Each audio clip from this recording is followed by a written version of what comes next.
I drove 12 hours to be there for my grandson's birth. At the hospital, my son said, my wife only wants her people here. Then he whispered, don't start. She never wanted you. I walked out in silence.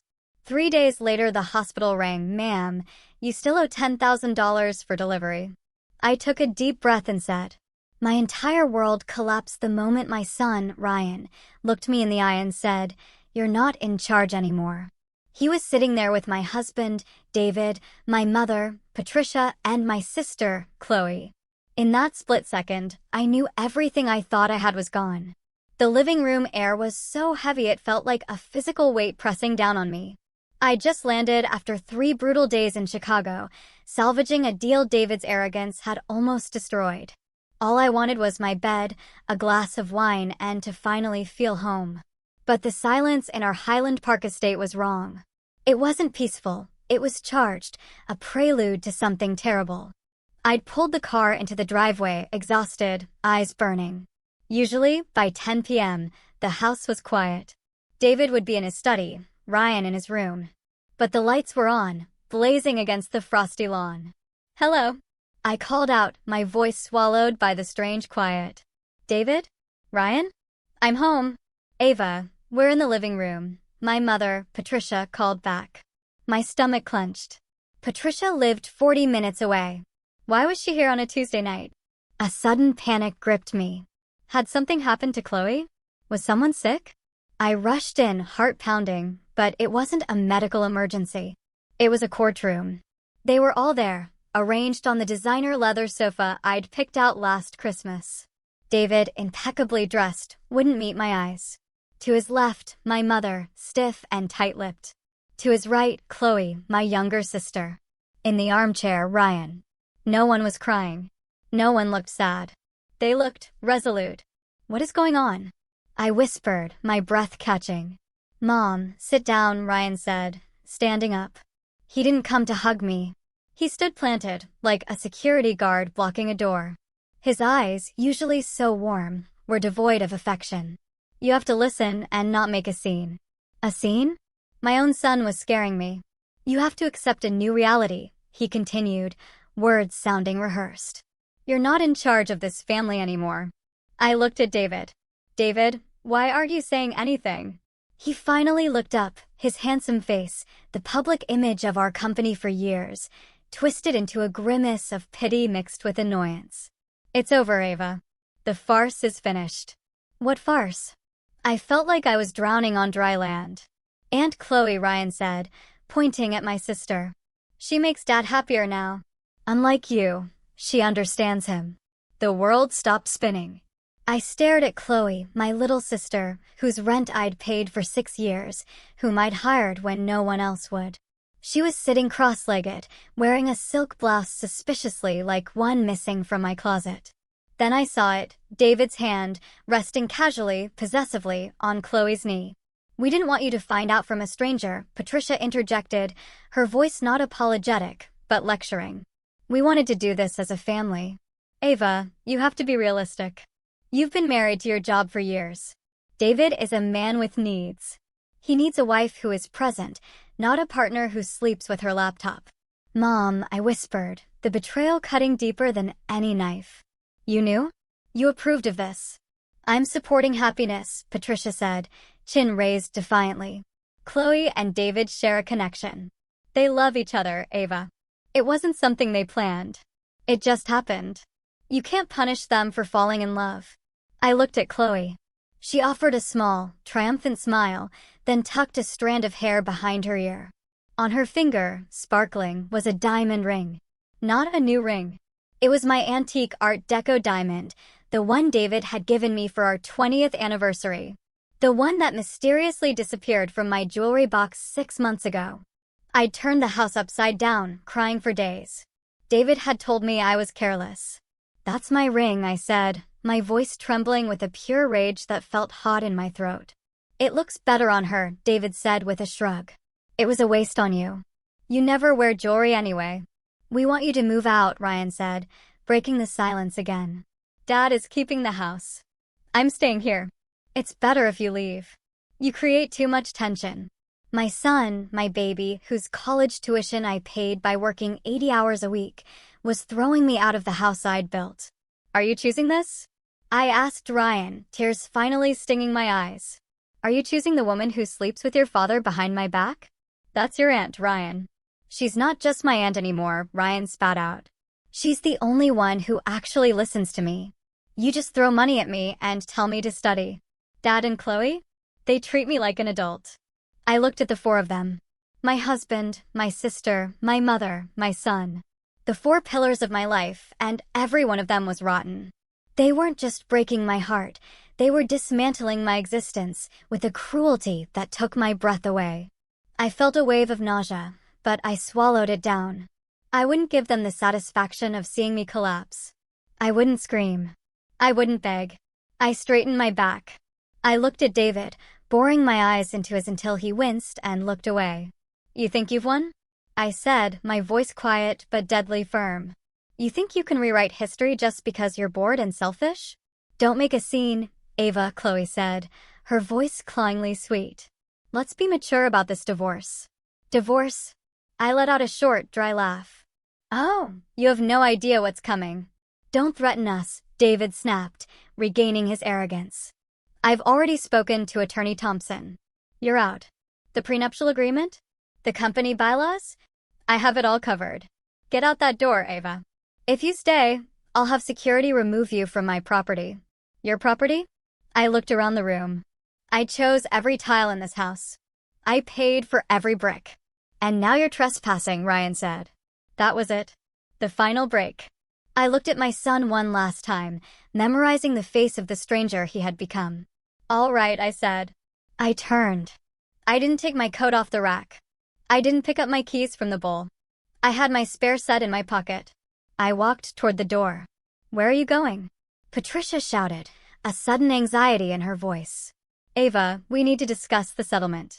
David has a generous offer if you sign tonight. I didn't answer. I opened the heavy oak door and stepped out into the frosty Dallas night. The wind hit my face, drying the tears before they could fall. I got into my car, the engine coming alive in the silence of the driveway. As I backed out, I saw them through the window. They were already pouring champagne. They were celebrating my elimination.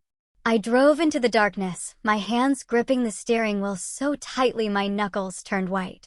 I didn't know where I was going, but I knew one thing for certain. The Ava they knew, the doormat, the provider, the fix-it-all, had died in that living room. And the woman driving away was someone they should fear dearly. I drove for an hour, the city lights of Dallas, blurring into red and gold streaks. My mind was a chaotic storm of images, Chloe's smirk, the ring on her finger, Ryan's cold stare. But beneath the shock, a primal instinct was activating, survival. I needed gas. The low fuel light had been blinking since I left Dallas, Fort Worth International, but I'd been too anxious to get home. Now, on a desolate stretch of the I-20, I pulled into a 24-hour gas station. My hands were shaking as I stepped out into the bitter cold. I slid my platinum credit card, the one linked to our joint account, the one I used for everything, into the pump. Processing, the screen blinked, then, in red letters, denied. Please see attendant. I frowned. It was impossible. The credit limit on that card was $50,000, and I had paid the balance in full 3 days ago. I tried again. Denied. A cold knot formed in my stomach, heavier than the betrayal. I pulled out my personal debit card, the one linked to my checking account where my salary was deposited. I walked into the station. The clerk, a bored teenager, didn't even look up as I placed a bottle of water and a pack of gum on the counter. I swiped the debit card. No go, he mumbled. Try again, I said, voice tight. There's money in there. He sighed and swiped it one more time. Denied, ma'am. Insufficient funds or blocked card. Got any cash? I stood there, paralyzed under the harsh fluorescent lights. My banking app. I had to check my app. My fingers fumbled with my phone as I logged in. Access denied. User authentication failure. Please contact your branch. I tried the company account. Access denied. I tried the joint savings account. Access denied. David hadn't just thrown me out of the house. He had executed a financial lockdown. He had been planning this. You don't lock a co-owner out of business and personal accounts instantly unless you've prepped the ground with the bank, falsely alleging fraud or changing administrative privileges days in advance. He wanted me destitute, stranded in the middle of the night, without resources, so I would crawl back and sign whatever generous offer Patricia had mentioned. I rummaged in my purse, past the useless plastic, down to the small zippered pocket. I found 3 crumpled $20 bills and a handful of change. $60. That was my net worth right now. I paid for $20 worth of gas and the water with the cash. I got back in my car, trembling not just from the cold, but from the terrifying realization of my vulnerability. I couldn't go to a hotel. I didn't have a credit card for the deposit. I couldn't go to my mother's house. I couldn't go to Chloe's. I drove until I found a roadside motel with a blinking neon sign that read vacancy. It was one of those places where truckers sleep for a few hours. The kind of place where the sheets smell of stale smoke and regret. Prepaid, the night manager said through a reinforced glass pane. $50 for the night. I handed him $50 of my remaining $60. He slid a key through the tray. Room 12. The room was freezing. The heater rattled and spat out air that smelled of burnt dust. I sat on the edge of the sunken mattress, still in my expensive business suit, my coat pulled tightly around me. I looked at my phone. The screen was lit up with notifications. No apologies. No, please come back. 118 missed calls. Most were from a number I recognized, David's personal lawyer, Attorney Thompson. Then the emails started rolling in. Subject: Marriage Dissolution Agreement. Subject: Urgent Non-Disclosure Agreement Required. Subject: Termination Notice. Summit Heights Realty. I opened the termination notice first. It was a PDF attached to an email from Ms. Jenkins, the HR director, a woman I had hired, a woman I had mentored. Dear Du Bois, it read, effective immediately, your position as Chief Operating Officer is terminated for cause. Allegations of corporate espionage and gross negligence. I laughed. A harsh, rasping sound in the empty room. Espionage. Negligence. I was the one who stayed up until 3 a.m. auditing the books. I was the one who knew every zoning law in the county. David didn't even know how to convert a PDF without asking for my help. Then a text message came through. It was from Ryan. My thumb hovered over the screen, a small, foolish part of me hoping he had run away, that he was sorry. Mom, don't make this harder. Dad says he'll cut off my tuition and trust fund if you fight the divorce. He's promised me the VP position next year if I stick with him. You always told me to be ambitious. I'm just doing what you taught me. Please understand. I dropped the phone on the bed as if it burned. That was the final erasure. David hadn't just taken my money and my job. He had bought my son's soul. He had used the wealth I helped build to bribe my own child against me. I curled up on the grungy bedspread, knees pulled to my chest. The tears finally came, hot and fast. I cried for the baby I read bedtime stories to. I cried for the sister I protected on the playground. I cried for the husband I believed in when he was nothing but a smile and a cheap suit. But as the night wore on and the tears dried into salty crusts on my cheeks, something else began to settle in my chest. It was cold and heavy, like a stone. They thought they had erased me. They thought that by taking away my credit cards and passwords, they had taken my power. They forgot one thing. They forgot who built the castle they were sitting in. They forgot who designed the security systems, who drafted the contracts, and who knew where the bodies were buried. David thought Summit Heights Realty ran on his charm. He was about to learn that it ran on my brain. And while he might have stolen the front door keys, he had forgotten that the architect always leaves a back door. I stared at the water stain on the ceiling, waiting for the sun to rise. I was no longer Ava, the wife. I was no longer Ava, the mother. I was Ava, the architect. And I was about to tear the whole house down. Sleep was impossible. The highway traffic was a constant drone, but it was the noise in my head that kept me awake. Sharp, jagged memories played on a loop. To understand why I was lying on a filthy mattress with $10 in my pocket, I had to backtrack. I had to look at the foundation of my life and realize it had been cracked from the start. I grew up in a small town in rural Oklahoma, the elder of two daughters. My father died when I was 7, leaving my mother, Patricia, to raise us alone. His death broke something in her, or perhaps it just revealed who she truly was. She was a woman who needed to be adored, to be the center of attention, and she projected that need onto her daughters, or rather, onto one of them. Chloe was born beautiful, even as a baby. She had golden curls and big blue eyes that made strangers stop on the street. I was plain, brown hair, serious eyes, sturdy. I was the responsible one. Chloe was the princess. I remember the day I turned 18. I had just received my acceptance letter to Stanford Graduate School of Business and a partial scholarship. It was my ticket out. I had worked 3 part-time jobs all through high school, tutoring, waitressing, shelving books at the library, to save up for the rest of the tuition. I ran into the kitchen, waving the letter. "Mom, I got in." Patricia was at the table, painting Chloe's fingernails. Chloe was 12 then, already demanding and petulant. "That's nice, Ava," my mother said without looking up.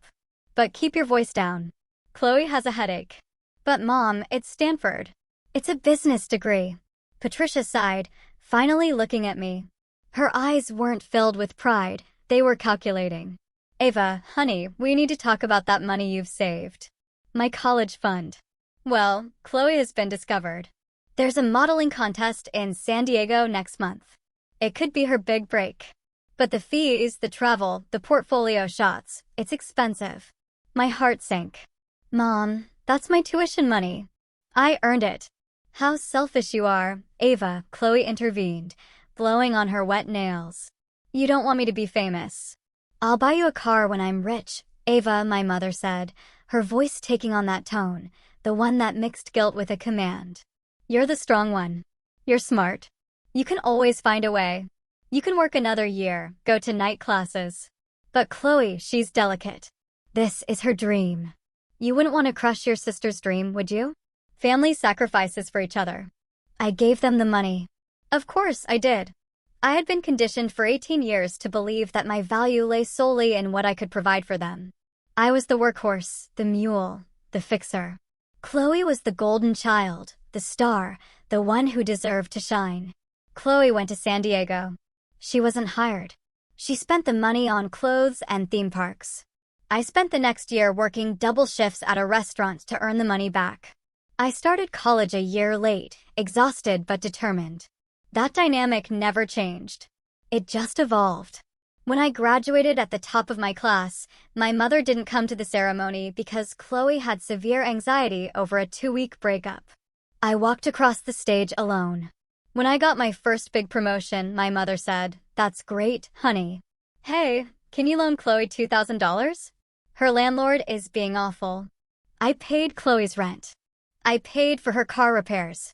I paid for her acting classes she never attended. I bought my mother a condo so she wouldn't have to worry about stairs. I thought I was buying their love. I thought if I just gave enough, worked enough, fixed enough problems, they would finally look at me the way they looked at Chloe. I thought one day my mother would look at my face and say, "I'm so proud of you, Ava. You are my joy." But I was never her joy. I was her electric bill. I was her safety net. Then I met David. He was charming, ambitious, and seemed to see me. He told me I was brilliant. He told me I was beautiful. I didn't realize then that he had the same calculating look in his eyes as my mother. He didn't see a soulmate. He saw a host.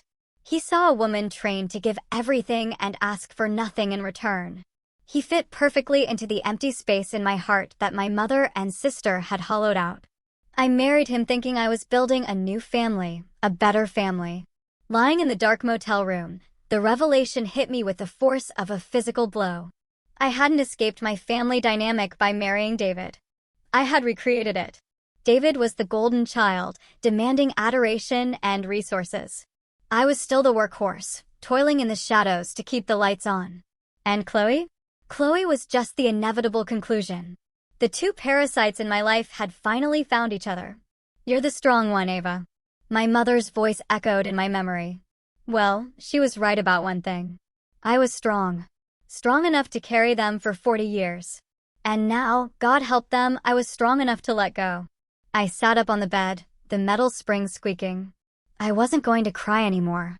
The sadness was gone, replaced by a cold, clinical clarity.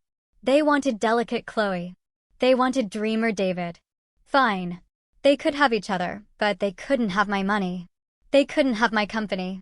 I picked up my laptop bag. It was time to stop being the sacrificing daughter. It was time to be the CEO who liquidates toxic assets. The morning sun filtered through the motel room's dirty curtains, casting long, dusty shadows. I opened my laptop. Thankfully, I had a portable Wi-Fi hotspot in my bag, a habit from years of business travel. David couldn't cut off a device he didn't know existed. I didn't try to log into the bank accounts yet. I knew those doors were shut tight. Instead, I opened a file called sr_file_1 to understand how I was going to destroy David. You have to understand how I built him. I met David 22 years ago at a real estate networking event in downtown Dallas. He was 29, wearing a suit that didn't quite fit, holding a glass of cheap wine, and holding court with a group of investors. He was electric. He had a smile that could sell ice to an Eskimo. A laugh that made you feel like the funniest person in the world. I was 25, a junior analyst at one of the big consulting firms, clutching my binder of market studies. I watched him move. He was charismatic, yes, but I could hear what he was saying. He was spouting jargon, making promises about returns that were mathematically impossible. He cornered me by the buffet.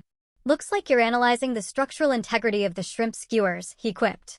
"No," I smiled. "I'm analyzing your pitch to those investors. You're promising a 15% return on a property in a declining district. You're going to lose them their money." He blinked in surprise, then laughed. "Okay, you caught me. I'm a big ideas guy, not a numbers guy. I need someone who understands the boring stuff." "The boring stuff is what keeps you out of jail," I said dryly. He fell in love with me, or at least with what I could do for him, right then and there. Within 6 months, we were married. In 1 year, we founded Summit Heights Realty. The division of labor was established immediately. David was the face. He was the CEO. He took client meetings, golfed with developers, and gave interviews to the Wall Street Journal and Forbes. He loved the spotlight. He loved the title. I was the architect. I was the chief operating officer, but in reality, I was everything else. I sourced properties, negotiated loans, managed contractors, fought with City Hall over zoning licenses, did taxes, payroll, and legal compliance. Our first big project was a disaster waiting to happen. David had bought a dilapidated warehouse, convinced it would be the next big loft conversion. He paid $500,000 too much. The contractor he hired ran off with the deposit. We were on the verge of bankruptcy before we had even sold a single unit. I remember sitting at our kitchen table, pregnant with Ryan, staring at the red numbers in the ledger. David paced, sweating through his shirt, panicking. "We're finished, Ava. My reputation is ruined. I'm going to be sued." "Sit down," I commanded. I took my grandmother's jewelry, the only inheritance I had received, safe from my mother and Chloe, and sold it. I liquidated my retirement fund. I renegotiated terms with the bank, presenting a business plan so detailed, so bulletproof, that the branch manager said it was the best he had ever seen. I fired David's friend, who was acting as project manager, and took over site supervision myself, walking through construction zones with a hard hat and a 6-month bump. We finished the project. We sold out in 3 weeks. David was hailed as a visionary in the business press. The headline read, "David Sterling, the new king of lofts." He brought the magazine home, beaming, "Look at this, baby. We did it." He didn't mention me in the interview once. When I gently pointed it out, he kissed me on the forehead. "Honey, you know how the media is. They like a single narrative. Plus, you hate the spotlight. You're my secret weapon, the power behind the throne." I accepted it. I told myself it was for the family. I told myself that as long as the company succeeded, it didn't matter whose face was on the cover. I was a fool. For 20 years, I built the stage, set the lights, and wrote the script. David just walked out and took the applause. The company grew. We expanded into commercial properties, luxury condos, mixed-use developments. We were worth millions, but the company's structure? That was my masterpiece. David was lazy with details. He hated reading contracts. He hated passwords. "You fix it, Ava," was his favorite phrase. So I set up the digital infrastructure, created the intricate web of LLCs to limit liability, configured the automated bank transfers. And because David was paranoid about employees stealing from him, he insisted on a localized, highly encrypted internal server for our most sensitive financial data. He wanted a ghost access, a master administrator login that could bypass all other protocols in case we ever got locked out or held hostage by IT staff. "Only you and I will know the ghost access," he had said. But David never bothered to memorize the complex 64-character string I generated. He wrote it on a Post-it, kept it in his desk drawer for a week, and then threw it away, assuming I would always be there to type it for him. He was right.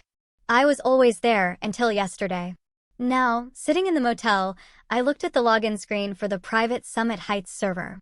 The VPN tunnel was secure. David thought that calling the bank and removing me as a signatory had cut off my access. He thought that firing me through HR had revoked my access. He relied on standard protocols. He relied on the front door. He forgot about the ghost access. My fingers hovered over the keyboard. I typed the string of characters. It was a verse from a poem I loved, mixed with the GPS coordinates of the first building we bought and the date Ryan lost his first tooth. David knew none of those things. Authenticating. Access granted. Administrator level. The screen flooded with data. The entire nervous system of Summit Heights was open before me. Emails, wire transfers, ledger records, tax documents, private chat histories. I wasn't just looking at a company, I was looking at the crime scene of my marriage. I started downloading. I didn't want just a few files, I wanted everything. Every email David had sent in the last 5 years. Every expense report, every wire transfer to Bermuda or Luxembourg.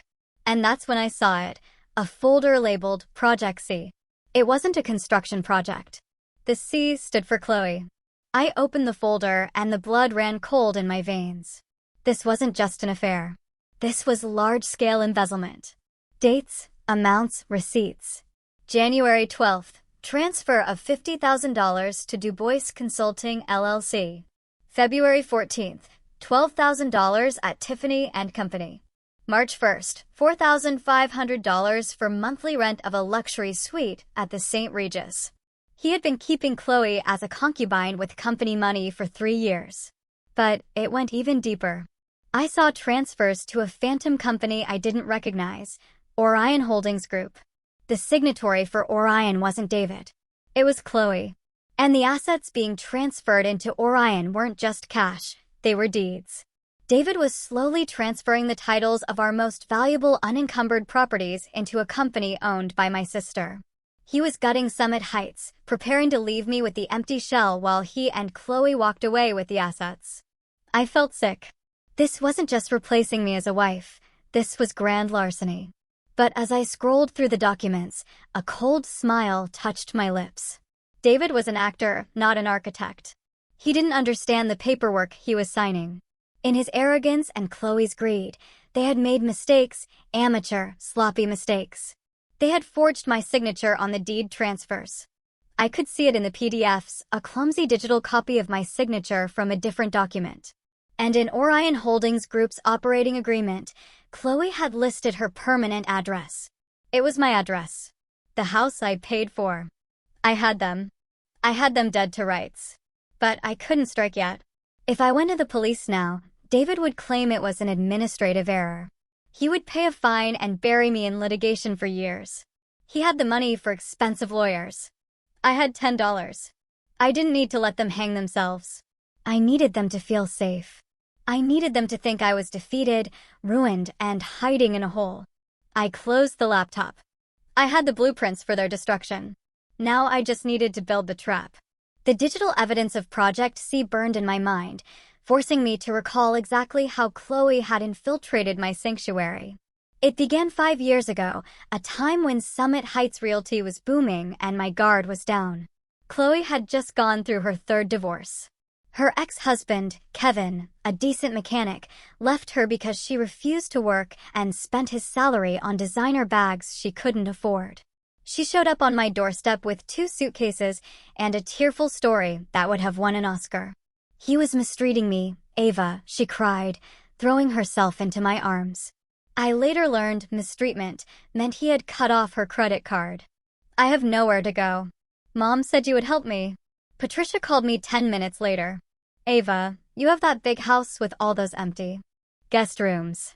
Let your sister stay for a few weeks. She just needs to recover. Family helps family." I agreed. I always agreed. 1 week turned into 6 months. Chloe spent her days by my pool, drinking my wine and critiquing my landscapers. David, at the time, seemed annoyed by her presence. "She's a leech, Ava," he complained. "She treats our house like a hotel." I defended her. "She's grieving, David. Give her time." Then came the request. "I need a job," Chloe announced one night at dinner. "I'm bored. I want to work for you guys." I nearly choked. "Chloe, we run a commercial real estate firm. It's high pressure. What skills do you have for this?" "I'm good with people," she insisted. "I can be, I don't know, client relations. I can organize the parties. I can talk to investors." "You two are so serious. You need someone fun." "No," I said. It was one of the few times I put my foot down. But Patricia intervened. She drove 40 minutes to have coffee with me. "Ava, this is Chloe's chance to be responsible. If you don't give her a job, she'll flounder. Do you want her living on your sofa forever? Give her a salary. Let her move out." "David thinks it's a good idea," she added smoothly. I blinked. "David?" "I talked to him. Patricia said he thinks Chloe could help soften the company image. You know, you can be a little intense, honey." I confronted David. "You want to hire Chloe?" David shrugged, adjusting his tie. "Your mother's right. We need someone to handle the social side, the galas, the charity events. You hate that stuff. Let her do it. Pay her an assistant salary. Get her out of the house. We all win." So I did. I created a position, Director of Special Events. At first, it seemed to work. Chloe moved into an apartment I subsidized and organized the company Christmas party. It was lavish, over budget, but a success. Then the subtle shifts began. Chloe started coming into the office every day, dressed not in business attire, but in tight dresses that were just on the edge of inappropriate. She spent hours in David's office discussing event logistics. I'd walk past and hear them laughing. Whenever I entered the room, they would stop. "What's so funny?"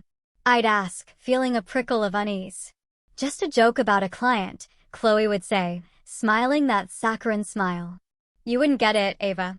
It's an inside joke." She started joining us for business lunches. Then she started replacing me at them. "Ava, you stay back and finish the quarterly projections," David would say. "Chloe and I will take the developers to the steakhouse.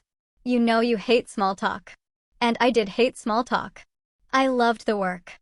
So I let them go. I stayed at the office, eating a salad at my desk, running the numbers, making sure our profit margins were healthy while my husband and my sister drank martinis and laughed at my expense. I noticed changes in David. He started dressing younger. He bought a Porsche he didn't need. He started staying out late for networking. When I voiced my concern, Patricia gaslit me to infinity. "You're being paranoid, Ava," she scolded. "You should be glad David and Chloe get along. Most men hate their in-laws. It's a blessing. Don't ruin it with your jealousy. It's beneath you." Jealousy. She made me feel like a crazy, insecure harpy. Now, looking at the Project C folder on my laptop, I saw the reality. The networking dinners were dates. The business trips to San Diego were vacations. And the consulting fees paid to Chloe were actually her allowance for being his mistress. The snake hadn't just slithered into the grass. I had opened the door, invited her in, and given her warm milk. And the worst part? My mother had held the door open. Patricia had brokered this. She had pushed Chloe toward David, knowing exactly what Chloe was capable of. She wanted Chloe to have the life I built. Because in her twisted mind, Chloe deserved the kingdom, and I was just the builder, destined to raise it and walk away. I slammed my hand against the cheap motel desk. The pain anchored me to reality. Okay, I whispered to the empty room. You want to play the fun, irresponsible game? Let's see how much fun it is when the architect pulls the load-bearing wall. I spent the next 6 hours in a trance of forensic accounting. The ghost access gave me everything, but I had to be careful. If I made any changes, if I altered any file, the system logs could alert Mark, the IT director, who used to be loyal to me, but now undoubtedly answered to David. So, I became a ghost. I copied, I downloaded, I screenshotted, I traced the flow of money. It was worse than I thought. Summit Heights was hemorrhaging money to fund their lifestyle and the transfers to Chloe's shell company. David had stopped paying vendors. We were 3 months behind on payments to the construction crews for the new skyscraper in the financial district. We were in default on the interest for 2 major loans.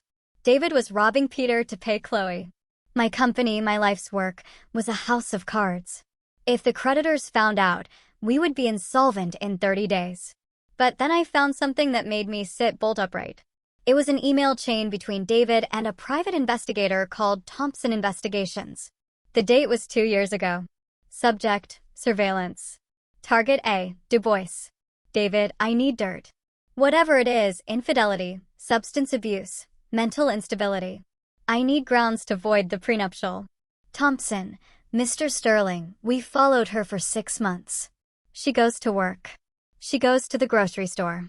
She goes to her mother's house. She works late. There's no dirt. The woman is a saint. David, look harder or invent something. I can't afford to give her half. I stopped breathing. 2 years. He had been planning to get rid of me for 2 years, but he couldn't find a way to do it without losing money. And then a more recent email. Dated 1 week ago. David, forget the dirt. We go with the mental collapse angle. Her family will testify. Her mother and sister are on board. We'll claim she's overworked, paranoid, unfit to lead. We'll force a motion of no confidence at the board meeting. Once she's out, we trigger the buyout clause at the lowest valuation. Patricia, I can testify that she's been erratic lately. Very emotional. I'm worried about her, David. We need to do what's best for the company. I stared at the screen, the tears of rage blurring my vision. My mother, my own mother, was conspiring to have me declared mentally unstable so her golden child could steal my husband and my money. You want erratic? I murmured. I'll show you erratic. I dug deeper. I needed leverage. The evidence of fraud was good, but it would take time to prove in court. I needed something immediate, something that would terrify David.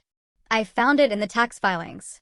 Last year, to secure a massive loan from a private equity firm, David had inflated the occupancy rates of our commercial properties.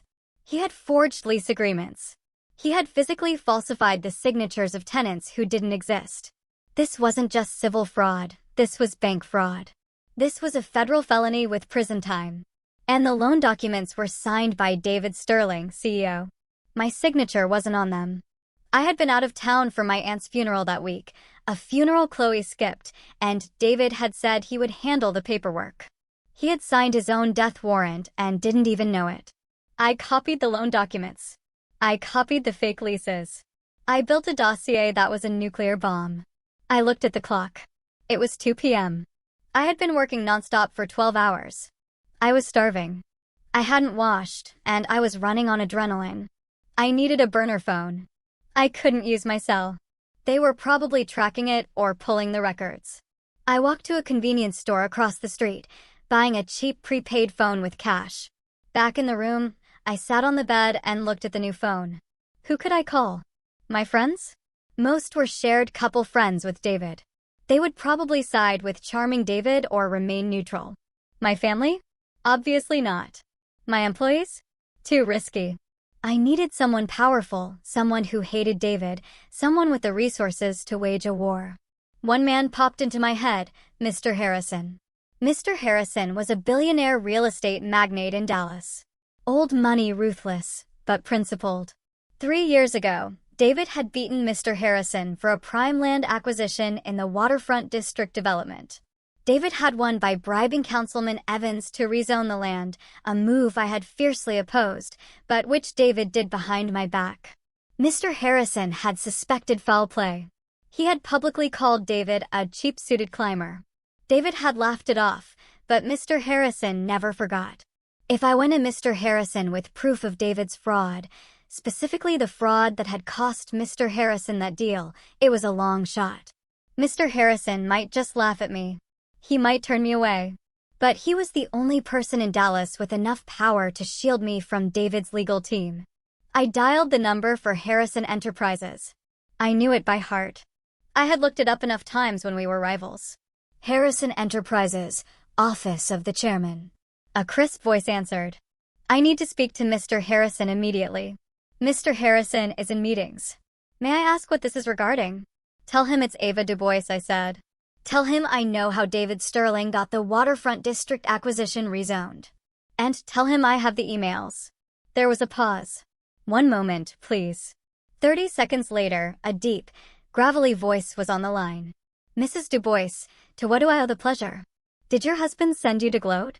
My husband just fired me, drained my bank accounts, and put his mistress in my house, I said, my voice steady. I'm not here to gloat, Mr. Harrison. I'm here to burn him to ashes, and I thought you might want to bring the marshmallows. Silence, then a low chuckle. I'm listening. Before I went to meet Mr. Harrison, there was one more wound I had to cauterize, a file I had been avoiding in the Summit Heights database. Ryan's trust fund. Ryan was my soft spot, my Achilles heel. I had protected him from David's narcissism his entire life. When David forgot Ryan's birthday, I bought the gift and signed David's name. When David missed Ryan's soccer games, I told Ryan that Dad was working hard for our future. I had raised him to believe his father was a hero, covering up the reality that his father was a negligent egotist. Now I realized that was my biggest mistake. I had protected Ryan from the truth, and in doing so, I had allowed David to buy his loyalty with lies. I opened the trust fund documents. David had recently modified the terms. Originally, the fund was to be paid out at age 25, conditional upon college graduation. The new terms, dated 2 weeks ago, immediate access to a $200,000 cash distribution, transfer of title for the 2023 Porsche 911, and the attached correspondence. Ryan, Dad, Mom is going to flip if I drop out next semester. David, Mom isn't going to be in charge much longer, Jay. She treats you like a child. I treat you like a man. You want the car? You want the cash? You just have to back me up when the time comes. You have to tell the lawyer's mom has been acting strange, that she's unstable. Ryan, well, she has been kind of stressed lately. David, exactly. She's losing it. We have to protect the company. If you stick with me, I'll make you VP of Acquisitions next year. No degree needed. You can learn on the job like I did. Ryan, VP, seriously? Okay, I'm in. What do I have to do? I read the words, and my heart didn't just break, it turned to dust. VP of Acquisitions. Ryan was failing intro to economics. He spent his weekends playing video games and sleeping until noon. He wasn't qualified to run a lemonade stand, let alone a department in a multi-million-dollar company. David was setting him up to fail, stroking his ego to use him as a pawn against me. And Ryan, my sweet boy, had sold his mother out for a Porsche and a title he hadn't earned. I remembered the text he sent me last night. Dad says he'll cut off my tuition. He wasn't worried about tuition. He was worried about easy money. I pulled up Ryan's credit card statement, the one I paid. Liquor store, nightclub, online gambling, strip club. He was in a downward spiral. And instead of parenting him, David was funding that spiral to buy an ally. I picked up my burner phone, hesitating. He was my son. But the boy who sat on that sofa and told me to accept reality wasn't the boy I raised. He was his father's creation. If I continued to cushion his fall, I would lose him forever to David's world of corruption and superficiality. The only way to truly save him was to let him crash. I typed a text message. I didn't send it yet. I just wrote it, staring at the cursor. Ryan, I saw the emails. I saw the car. You chose the easy way, but the easy way is a trap. When your father is done using you, he will discard you just like me.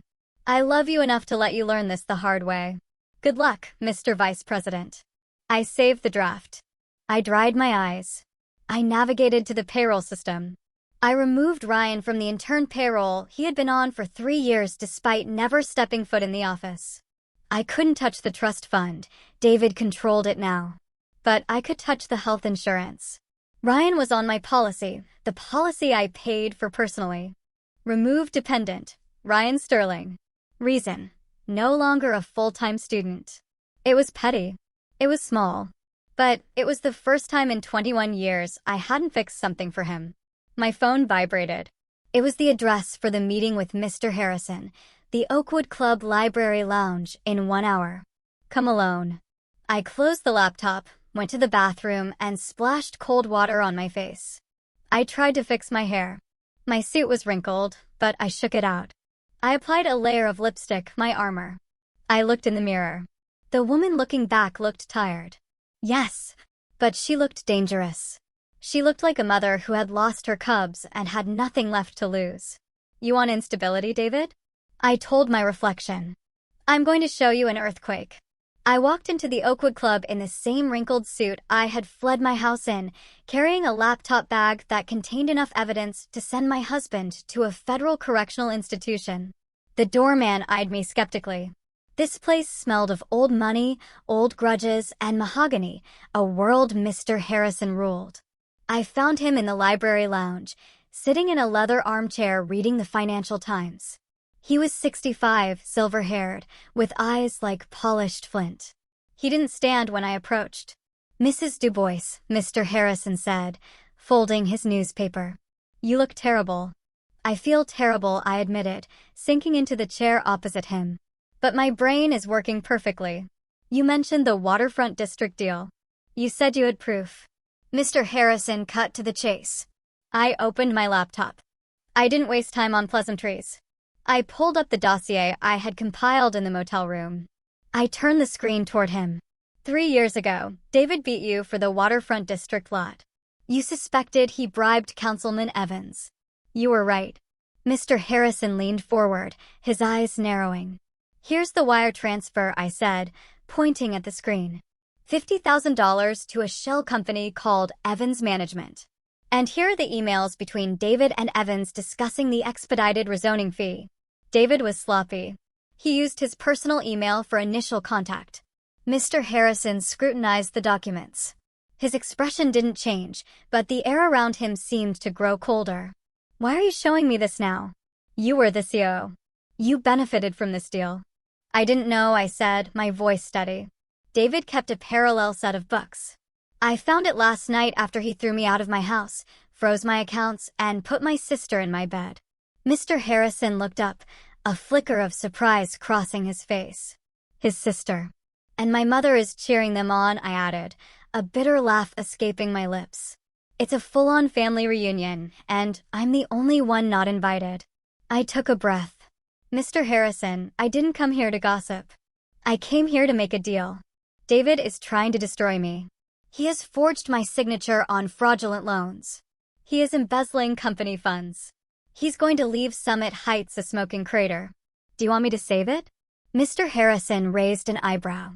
"I want you to help me bury him, and in exchange, I will give you the waterfront district property." "Continue." "David is overleveraged. He's cash poor. He's about to default on construction loans. If you step in now as a white knight investor, offering a bridge loan to save the project, he'll take it. He's desperate. And in the loan contract, we embed a guarantee clause. If he defaults, which he will, because I know the real numbers, you get the assets. Specifically, the waterfront district deed." Mr. Harrison stared at me for a long moment. The silence stretched thick and tense. Then a slow smile spread across his face. It wasn't a warm smile. It was the smile of a predator recognizing another predator. "You're vengeful, aren't you?" Mr. Harrison said softly. "I'm efficient," I corrected. "David thinks I'm a scorned wife who will cry in a corner. He doesn't realize that I'm the one who wrote his business plan." Mr. Harrison closed my laptop and pushed it back to me. "I like you, Ava. You have grit. David always struck me as a peacock. All feathers, no flight. But you're a hawk." He pulled out his phone. "I'm calling Mr. Collins, my general counsel. He's the best litigator in Dallas. He will represent you in the divorce pro bono. Consider it an investment in our new partnership. Thank you, I whispered, the relief flooding me. And Ava, Mr. Harrison added, his eyes hard.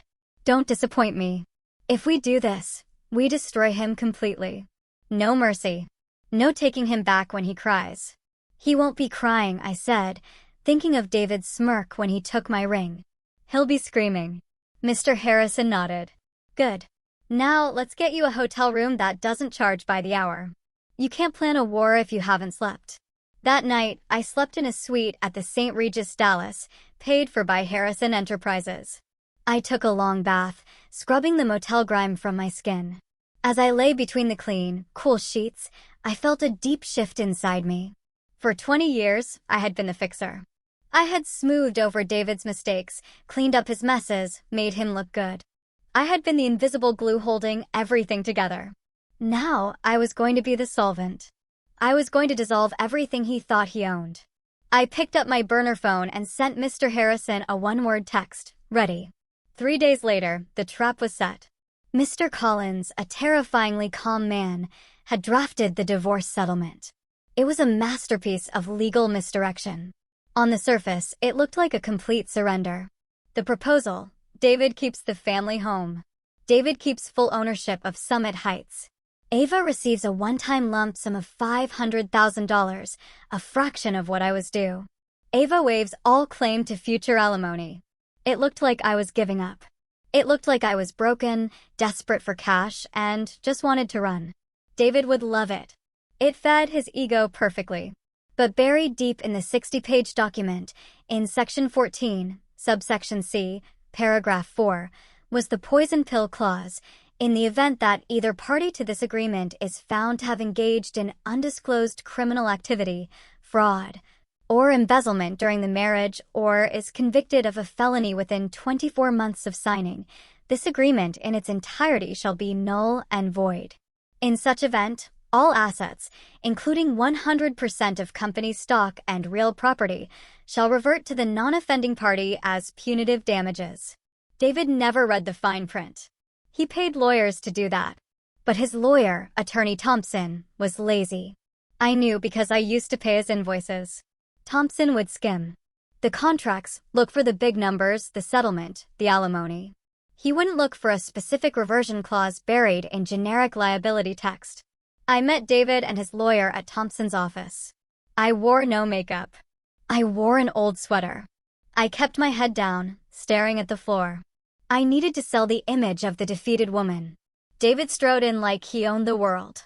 He wore a new Italian suit and smelled of expensive cologne, probably a gift from Chloe.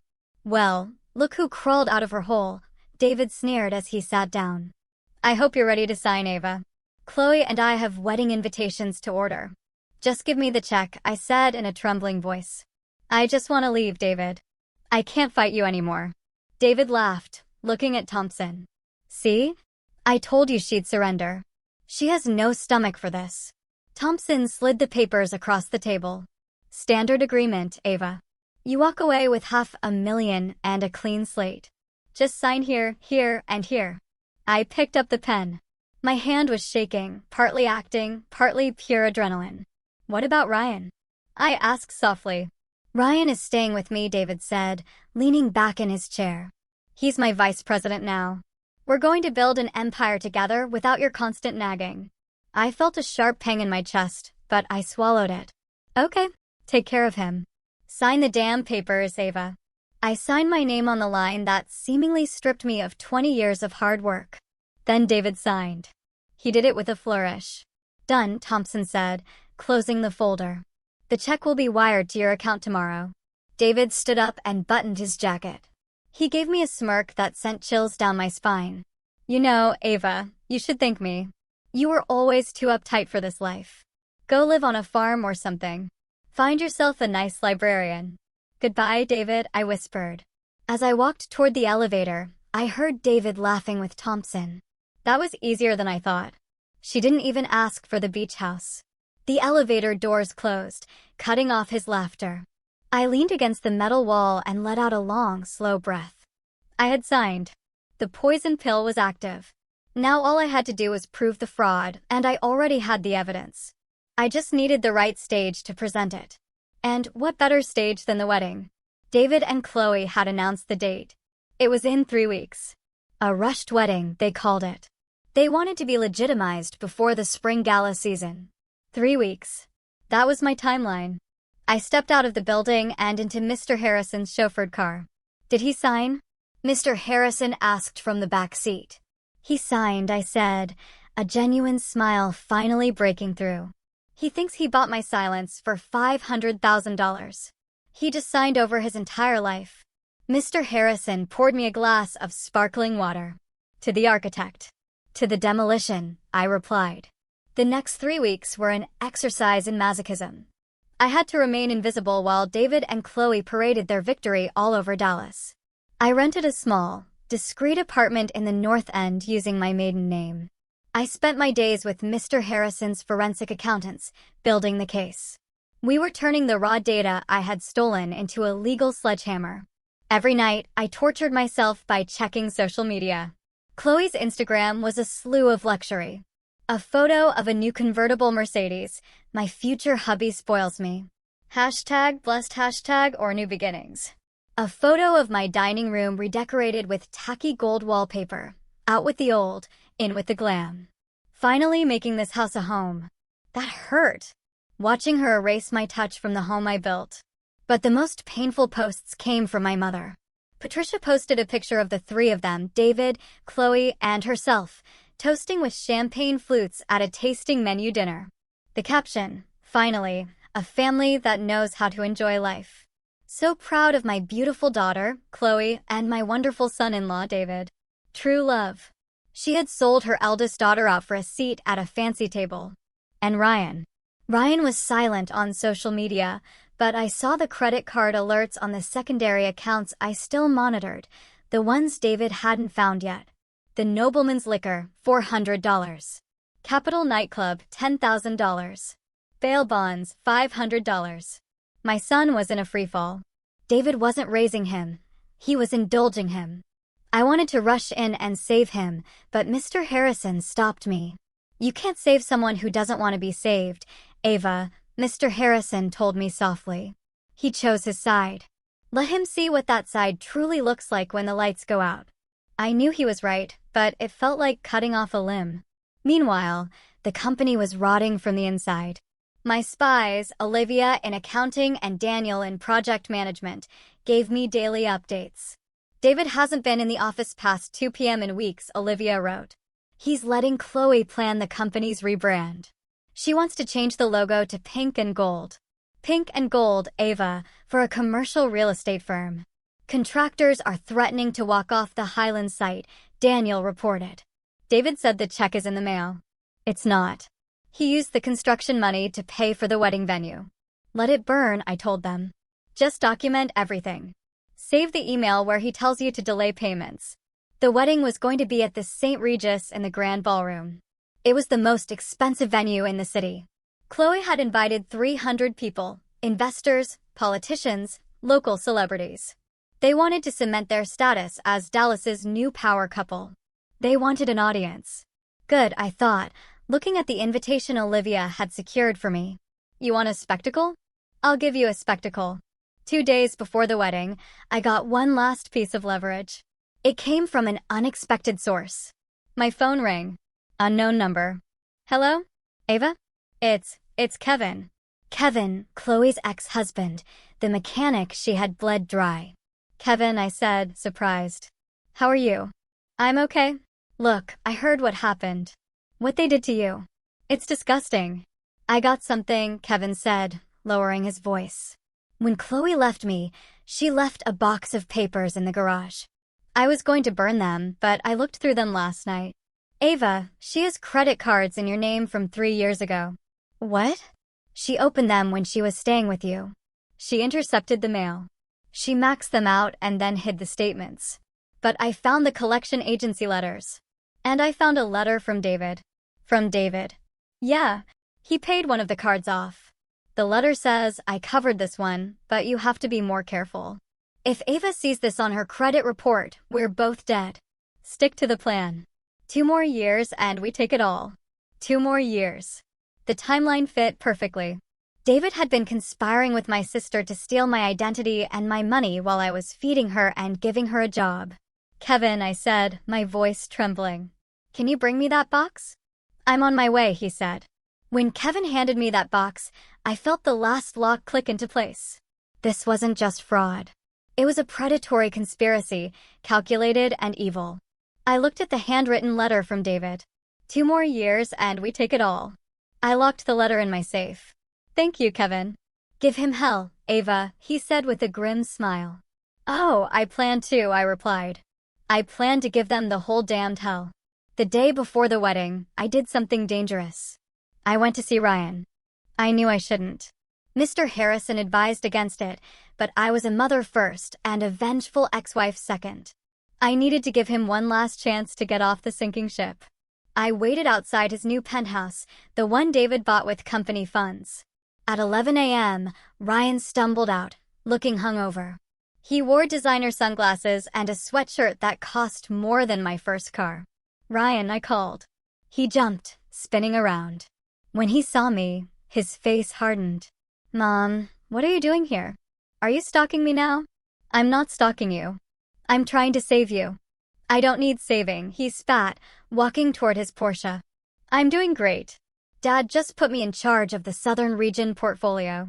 Ryan, listen to me, I said, stepping into his path. Your father is lying to you. The company is bankrupt. He's stealing money to pay for this lifestyle. He's using you as a shield. When the feds come, and they are coming, your name is on the documents. Ryan laughed. It was a hollow, brittle sound. You're just jealous.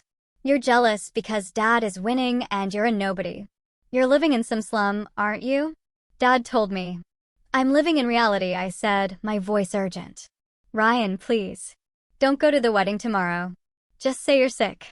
Go stay with your friends. Just don't be standing up there with him when it happens. When? What happens? He challenged. Are you going to crash it? Are you going to make a scene? God, you're pathetic, Mom. Dad said you'd try to ruin it. He called me pathetic. I felt the anger surge, but I tamped it down. Ryan, look at me. I raised you. I know you. You are not this person. You are kind. You are smart. You are not a thief. I'm not a thief, he shouted, his face flushing. I'm a businessman like Dad. Dad is a fraud. I yelled back. And Chloe is a parasite. And if you stay with them, you will sink with them. Ryan glared at me. Then he pulled out his phone. I'm calling security. Get away from me. He got into his car and revved the engine aggressively. As he spun out of the parking garage, he rolled down the window and yelled, Don't come tomorrow, Mom. Nobody wants you there. You're the past. I watched him drive away, my heart breaking again, but this time the brake was cleaner. I had tried. I had reached out my hand. He had slapped it away. He was on his own now. I drove back to my apartment. Mr. Harrison was waiting with the final preparations. How did it go? He asked, though he clearly knew the answer from my face. He's gone, I said flatly. Completely brainwashed. Then he will learn the hard way, Mr. Harrison said. Are you ready for tomorrow? We have the projector access codes. The police are briefed. Detective Hayes is waiting in the lobby at 8 p.m. Yes. Mr. Harrison handed me a garment bag. Then you'll need this. I unzipped the bag. Inside was a suit. It wasn't a frantic, desperate ex-wife's dress. It was a sleek, custom-tailored black tuxedo. Yves Saint Laurent. Powerful. Elegant. Severe. Put on your armor, Ava, Mr. Harrison said. Tomorrow you are not the victim. You are the executioner. I touched the fabric. It was cool and smooth. Thank you, Mr. Harrison. Get some rest, he said. It's going to be a long night. I didn't rest. I sat by the window, watching the city lights. I thought of David and Chloe, probably rehearsing their vows right now, probably laughing about how they had gotten away with it. 2 more years and we take it all. They wouldn't get 2 years. They wouldn't even get 2 days. Tomorrow, the new Mr. and Mrs. Sterling were going to have a very different kind of reception. The wedding morning dawned gray and cloudy. A perfect day in Dallas for a funeral. I spent the morning reviewing the presentation. We had timed it perfectly. It would start right after the video montage of their love story that Chloe had commissioned for $20,000. At 6 p.m., the guests began arriving at the St. Regis. I watched the live feed from a camera Mr. Harrison had installed in the ballroom.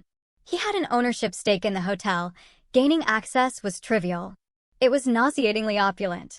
The room was covered in crystal and pink roses, thousands of them. There was an ice sculpture of David and Chloe intertwined. I watched my mother, Patricia, greeting guests. She wore a champagne-colored dress that was too youthful for her, beaming as if she had won the lottery. "Yes, it's wonderful," I heard her tell a confused cousin. "They're soulmates." "Ava?" "Oh, poor Ava couldn't handle David's success. She's taking some time off." I saw David. He looked nervous but triumphant. He was shaking hands, patting backs, playing the role of the benevolent king. And Chloe. She walked in wearing a custom Vera Wang gown, draped in diamonds. Diamonds my company paid for. She was gorgeous. I had to admit it. Gorgeous and rotten. The ceremony began. I listened to them exchange vows. "I promise to be your partner in all things," David said, looking deeply into Chloe's eyes. "I promise to support your dreams and spend my life making you happy," Chloe pledged. I was sitting in the hotel suite upstairs, sipping black coffee. "Lies," I whispered. "Every word is a lie. Are we ready?" Mr. Harrison asked, checking his watch. "The signal is live," a technician confirmed. "As soon as you give the order, we hijack the feed." "Not yet," I said. "Wait for the toasts. Wait until everyone is seated and looking at the screens." The reception began. The champagne was flowing. David stood up to give a speech. "I want to thank everyone for being here," he boomed, holding Chloe's hand. "This has been a long journey, a journey to find true happiness. Sometimes you have to make hard decisions to find your real destiny." The crowd politely applauded, though I saw some uncomfortable glances. Everyone knew the scandal. They just didn't care as long as the open bar was premium. "And to my new wife, Chloe," David continued. "You are my muse, my rock, my everything." My phone vibrated. It was the signal. "Now," I said. Down in the ballroom, the lights dimmed for the video montage. Sentimental music began to play. Photos of David and Chloe on yachts, in Paris, on the beach flashed across the huge screens behind the head table. The crowd sighed. I stood up, smoothing my tuxedo jacket. I left the suite and headed for the elevator. "Showtime," Mr. Harrison said, walking beside me. Inside the elevator, I watched the numbers drop. 10. 9. My heart wasn't racing anymore. It was beating slow and heavy, like a war drum. The elevator doors opened on the lobby level. Detective Hayes and 2 uniformed officers were waiting. "Mrs. Du Bois," the detective asked. "Yes, we have the warrant." "We're ready when you are." "Give me 5 minutes," I said. "I want them to see it before they get the cuffs." "Understood." I walked toward the ballroom doors. The security guards David had hired to keep me out stepped forward. "Ma'am, this is a private event." Mr. Harrison stepped out from behind me. "And I own the building. Step aside or you'll be looking for work tomorrow." The guards hesitated, recognized Mr. Harrison, and immediately backed away. I pushed open the double doors. Inside, the music had just reached a crescendo. The video on the screen showed David and Chloe kissing in front of the Eiffel Tower, and then the screen flickered. The music cut out with a screech of feedback. The room fell silent. On the massive screens, the romantic image faded. In its place appeared an austere spreadsheet, red numbers, and then a document. A credit card statement. Name, Chloe Du Bois. Address, 120 for Oak Street, my house. Purchase, diamond ring, Tiffany & Company, $25,000, paid by Summit Heights corporate account. A murmur swept through the crowd. "What is that, Chloe?" Chloe stood up. "David, fix it. Cut the feed." David shouted at the audio-visual booth. "Turn it off." But the technician in the booth was ours. He didn't turn it off. He turned up the volume. And then my pre-recorded voice boomed through the speakers. "Hello, David. Hello, Chloe. You wanted a family reunion. You wanted everyone to witness your union. Well, let's show them what this union is really built on." All heads snapped around, not toward the screen, but toward the back of the room. The silence in the grand ballroom was absolute. 300 pairs of eyes turned in their seats to look at me. I walked down the center aisle, my heels clicking rhythmically on the marble floor. The black tuxedo made me look like a shadow against the sea of pink flowers. David was frozen at the head table, his face draining of all color. Chloe was clutching her napkin to her chest, her mouth agape. My mother, Patricia, looked like she was about to have a stroke. "Ava," David whispered, the microphone picking up his shaky voice. "What are you doing?" I didn't stop until I reached the center of the dance floor, directly in front of the head table. I looked at them. The people who had been my world, now just small, frightened figures on a stage. "I'm here to offer a toast," I said, my voice projecting clearly. No microphone needed. I held a remote control. I pressed it. The screen behind them changed again. This time it was the email chain between David and the private investigator. "David, look harder or invent something. I can't afford to give her half." The crowd gasped. I saw investors, men David respected, men he needed, leaning in, whispering furiously. "Turn it off." David screamed, lunging toward the DJ booth. "Security! Get her out of here." "Sit down, David." Mr. Harrison's voice boomed from the entrance. "Unless you want to add assault to your list of felonies." David froze. He saw Mr. Harrison. He saw the police waiting in the shadows by the exit. This is fake." Chloe shrieked, tears streaming down her perfectly made-up face. "She's jealous. She hacked the system. She's crazy." "Crazy?" I pressed the remote again. A new document appeared. The falsified loan application for the Waterfront District project. The one with my signature clumsily pasted on. "Is documentary forgery crazy, Chloe?" I asked calmly. "Is bank fraud crazy? Because those are years in federal prison. And guess whose name is on the shell companies receiving the stolen funds?" I pressed again. "Orion Holdings Group, owner, Chloe Dubois." I pointed at her. "You're not just a mistress, you're a mule. David used you to launder $3 million. Did he tell you that? Did he tell you that when the IRS comes looking, they'll come for your signature?" Chloe looked at David, her eyes wide with horror. "David, you said it was tax optimization. You said it was legal." "Shut up, Chloe," David hissed. "Oh, don't stop him," I said, smiling coldly. "Let him explain. Let him explain to our mother what he really calls her." Click. The email appeared. Subject: The Old Lady. "David, just cut Patricia another check from the fund. The old lady is greedy. As long as we pay for her condo, she'll keep Ava in the dark. She'd sell her own daughter out for a remodeling budget." Patricia made a sound that was half whimper, half choke. She stood up, her hands trembling so hard she knocked over her champagne glass. "David, you called me that? After everything I did for you? I sided with you. I betrayed my own daughter for you. And what did you get, Mom?" I said, looking at her with pity. "A seat at a wedding that's about to become a crime scene." David looked around the room, his eyes frantic. He saw his empire crumbling in real time. He saw investors walking out. He saw the waiters stop to stare. He saw the end. "You signed the agreement," he shouted, desperate. "You signed it. You gave up everything. You can't touch the company." "Section 14, I said simply. "The poison pill. If you committed a felony, the agreement is null and void, and everything, the house, the company, the assets, reverts to me." David's knees buckled. He sagged back into his chair. "And Ryan," I said, turning my gaze to my son, who was sitting at the end of the table, ghost white.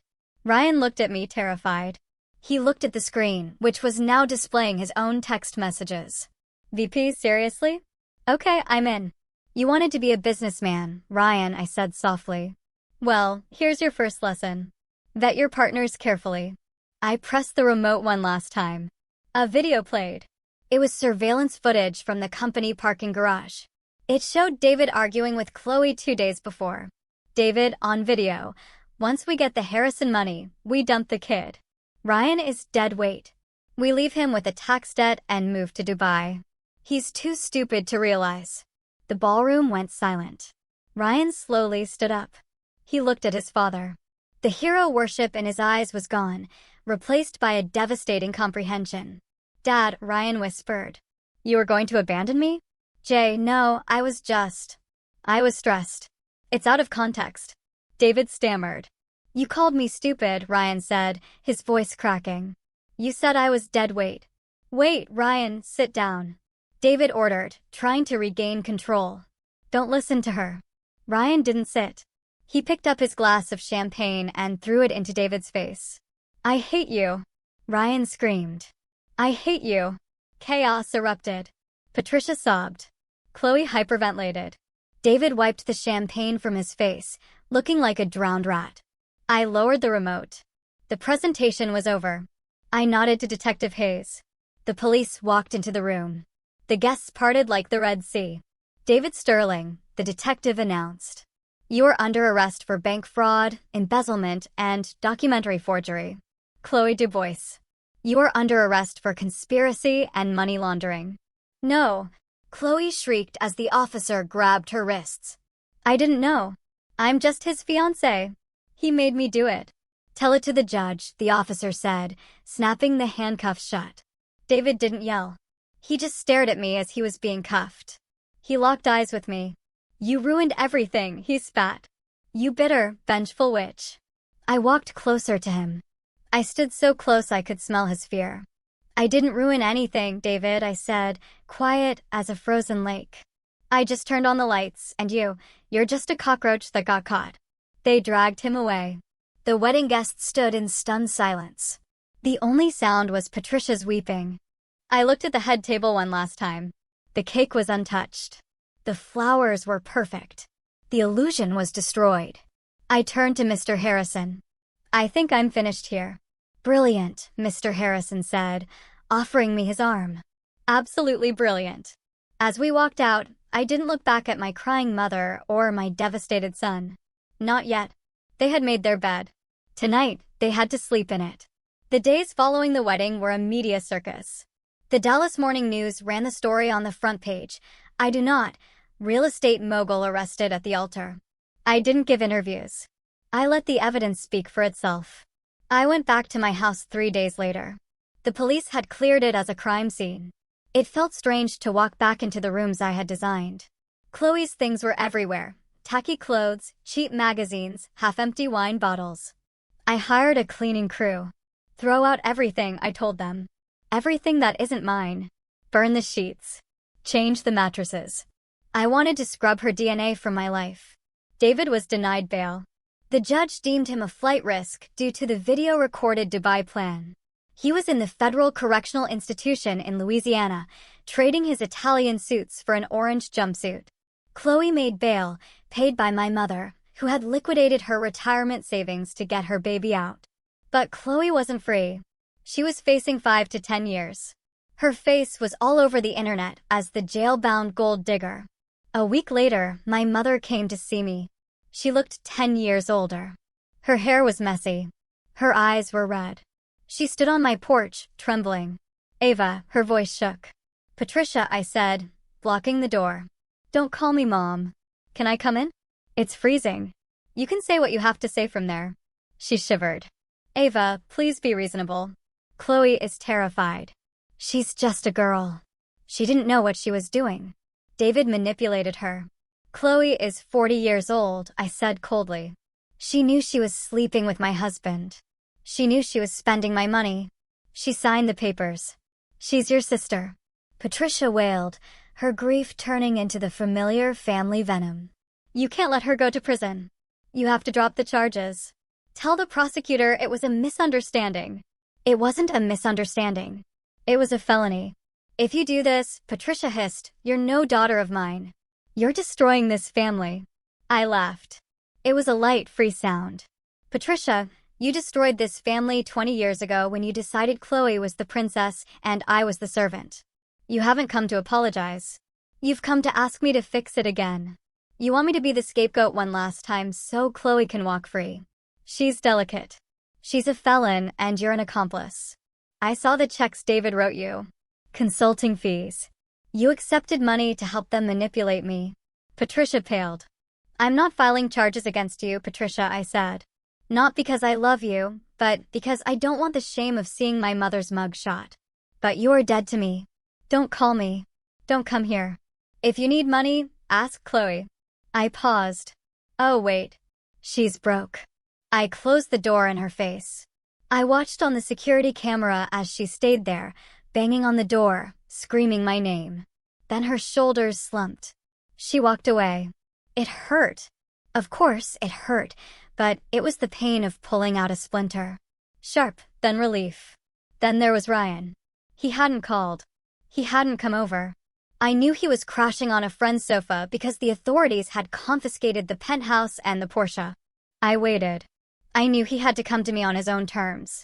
2 weeks later, he showed up at my office. He looked terrible. He had lost weight. He was wearing old jeans and a t-shirt. No sunglasses. No attitude. Mom, he asked from the doorway. I looked up from my desk. Hello, Ryan. He walked in and sat in the chair across from me. He looked at his hands. I'm sorry, he whispered. I was stupid. He made me feel important. He told me it was better than college. He told me you were holding me back. And you believed him because it was easier than working, I said softly but firmly. Yes, he admitted, tears dripping onto his jeans. I saw the video. He called me dead weight. He was going to abandon me. I have nothing, Mom. He wiped his eyes. They took the car. I have no money. I need help. I looked at my son. I wanted to hug him. I wanted to write him a check and fix everything. But I was the architect now, and you don't build a strong structure on cracked foundations. I love you, Ryan, I said. But I'm not going to give you money. He looked up, horrified. But where am I supposed to live? I don't know. You have to figure that out. Mom, please. This is the deal, I said, sliding 2 pieces of paper across the desk. This is a student loan application, and this is a job application for the mailroom at Phoenix Realty. Minimum wage. You start at the bottom. You finish your degree at night. The mailroom, he asked, surprised. Take it or leave it. If you want to be a man, Ryan, you earn it. He looked at the papers, looked at me, saw the resolve in my eyes. Slowly, he reached out and took the pen. Okay, he said, his voice trembling. I'll take the job. Good, I said. Report to Olivia in HR. She'll give you an ID badge. Don't be late. He stood up. He looked at me. He truly looked at me for the first time in years. You're really scary, Mom, he said, with a hint of admiration in his voice. I know, I smiled. Now get to work. The trial was short. The evidence was overwhelming. David Sterling pleaded guilty to avoid a 20-year sentence. He received 8 years in federal prison plus restitution. He looked gray and defeated in the courtroom. He didn't look at me once. Chloe took a plea deal, 3 years in prison for fraud. She sobbed as the gavel fell, looking at Patricia in the gallery and screaming, Mom, do something. But Patricia couldn't do anything. Patricia was living in a studio apartment, subsisting on Social Security, having lost her allowance and her pride. I sat in the back row in my black suit. I watched justice served. I didn't feel joy. I felt peace. The ledger was finally corrected. 1 year later, I was in my office on the 40th floor overlooking the city. The Phoenix Realty sign on the wall behind me was a sleek silver and blue. No trace of pink. The company was thriving. We had just closed the waterfront district deal with Mr. Harrison. It was going to be a mixed-use development featuring luxury condos, but also affordable housing and a community center. My phone vibrated. Ryan, it read. Hey, Mom. Just finished my economics final. I think I aced it. Also, the mailroom team improved sorting efficiency by 15% this week. Am I getting a raise? I smiled. Don't push it, but dinner is on me tonight at 7. Ryan was working hard. He was tired, broke, and humble. And I had never been prouder of him. He was becoming the man I knew he could be, not the caricature his father tried to mold. A knock came at my door. Come in. Mr. Harrison walked in with a bottle of champagne. Happy anniversary, he said. Of the day you burned down the circus. I said, accepting the flute. You know, Mr. Harrison said, leaning against my desk. David sent me a letter from prison. He wants to know if I'll buy his shares of the old shell companies. He needs commissary money. What did you tell him? I told him I only do business with the CEO, and the CEO is busy building an empire. We clinked glasses. I looked out at the city skyline. I had lost a husband. I had lost a sister. I had lost a mother.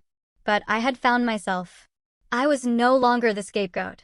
I was no longer the fixer. I was no longer the invisible wife. I was Ava Du Bois, the architect, and my life was finally truly mine. What would you have done to protect your own?